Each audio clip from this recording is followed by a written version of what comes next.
Good to be here today because I get to talk about a long-awaited mod by the Vanilla Expanded team, that of course being Vanilla Genetics Expanded, which is a successor to the long popular genetic Rim by Sark.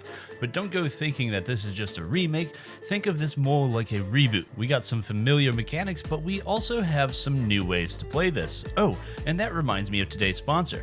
Today's sponsor is provided by Oscar and his team, sending us the Monster in a Vat. Do you have a colony that's causing a problem? Try Monster in a Vat. It will clear all your troublesome colonists just like that. Yeah, about that. We'll talk about that a little later. Thanks Monster in a Vat for sponsoring this video.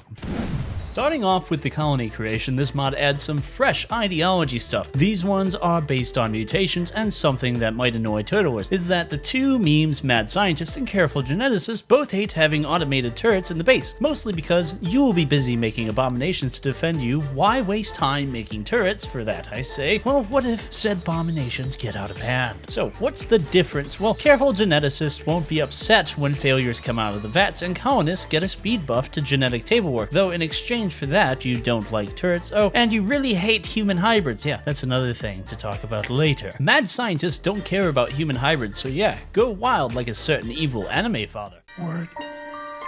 Big Brother Ed. So when it comes to this mod, the first thing you need is the tissue grind. Just throw in a corpse and have your pawns use their intelligence skills to grind it up into genoframes. Though you might notice something. The genoframe you first get is awful. Yeah, you are going to need more than that. So by combining two awful ones together, you get a poor, and so on and so forth till legendary. Meaning if we take our calculators out, and if you want one legendary genoframe, you will need about 64 corpses. I recommend your local raider town since they have plenty of fresh bodies to donate. Alright, so after you deal with your pesky neighbors in a green way, it's time to actually get the DNA you need. Just round up corpses of certain species of animals like bears, muffalos, thrumbos, and yes, even boomalopes and boom rats using your state-of-the-art genome extraction table. Oh, and don't forget to freeze the genomes because they will rot away like food. Just remember to separate it from the food. Pawns are pretty stupid. Pretty sure they might just eat them with some ketchup. Though there is one problem. The extraction table only works for tier 1 genomes. So how do you get tier 2 and 3? Well, that's when you get your genome excavator. With it, even the dumbest of pawns can go over and get the genetic code of any animal, provided said animal is dead or tamed, as the device isn't instantaneous, and you are basically scooping out gray matter. The basic model is one shot and craftable, but only for tier 2 and 1 genome. Tier 3 genomes can be harvested through the Archotech version of the excavator, but these are rewards for finding the ancient ruins of labs. What's in the labs? Well, let's not get ahead of ourselves. Now it's time for the fun part of the mod, cooking up your affronts to God. All you need are two genomes, one to be a dormant trait and the other recessive. The genomes and finally your very own genomorpher and electro room, which you can find at your local supermarket next to the anti-grain warheads. This is also where you now will get to work creating your new abomination, as seen here. First, you set up your two genomes, as mentioned before. One is dormant and the other is recessive. This will affect the creature type. For example,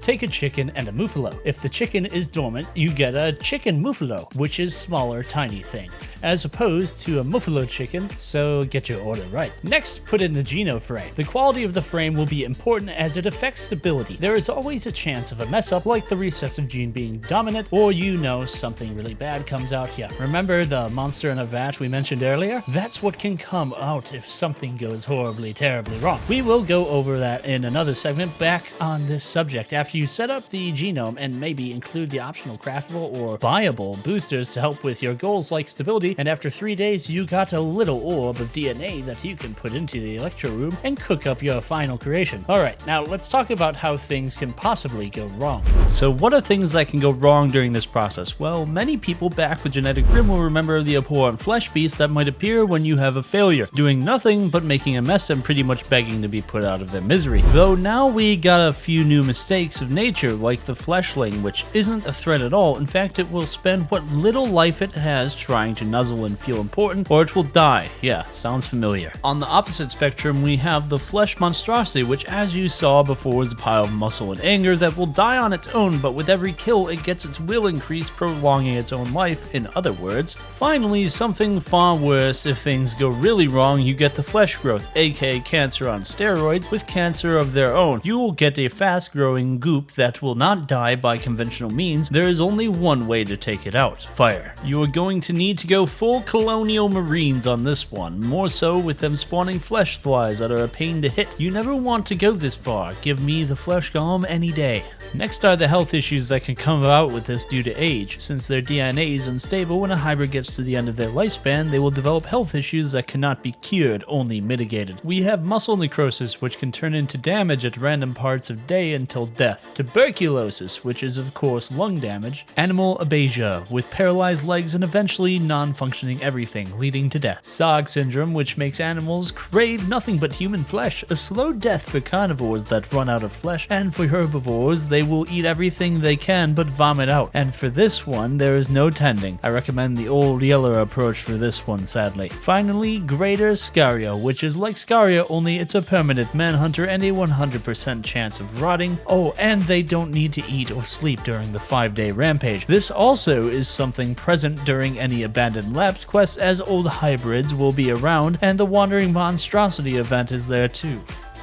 So what else is there? Well, there is of course the aforementioned abandoned lab quest, where you can find anything from geno boosters to genomes and even special lab pods that allow you to create the ultimate monstrosity. There are also the Paragon hybrids, where fusing 2 genomes of the same type together with added risk of failure can have you create the ultimate creature. Oh, and speaking of Paragon hybrids, if you find an abandoned lab, you might want to bring the Paragons with you. You might find something to enhance them.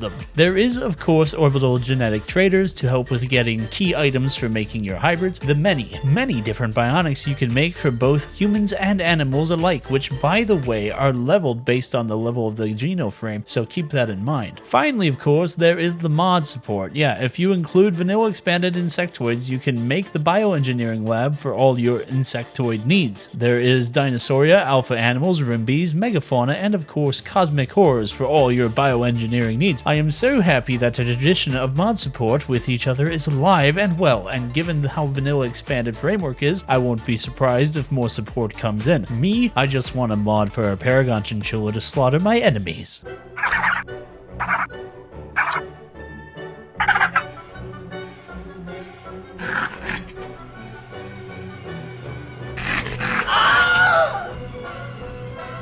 So, nice talk about Vanilla Expanded again, and with one of the better expansions to boot. Do tell us your favorite combination. My writer Bren is partial to chicken muffalos since they are cute and adorable. I'm inclined to agree on that, and of course, we have to thank our Patreons, because without them, well, I'd have to go raiding some innocent people, so me and my team, thank you for that. Let us know what you thought of the episode, what you'd like to see, and if you can like and subscribe, maybe bug your friends about us. See you all next time.